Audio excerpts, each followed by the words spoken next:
গত পর্বে দেখেছেন পকেটে ছিল মাত্র ১৯ টাকা। সেই শেষ ১৯ টাকা দিয়ে অসুস্থ মেয়ের জন্য ফল কিনে এক অসহায় বাবা আল্লাহর কাছে কান্না ভরা দোয়া করেছিলেন। আজ শুনুন আল্লাহ কিভাবে তার দোয়ার জবাব দিলেন। নামাজ শেষ হলো, তিনি চুপচাপ বসে রইলেন। চোখের পানি তখনও থামেনি। ঠিক সেই সময় মসজিদের একজন নিয়মিত মুসল্লি তার কাছে এগিয়ে এলেন।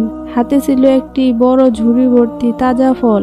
লোকটি বললেন, ভাই, গতকাল রাতে আমাদের বাড়িতে অতিথি এসেছিল, ফল নিয়ে এসেছিল। এত ফল আমরা শেষ করতে পারবো না, নষ্ট হয়ে যাবে।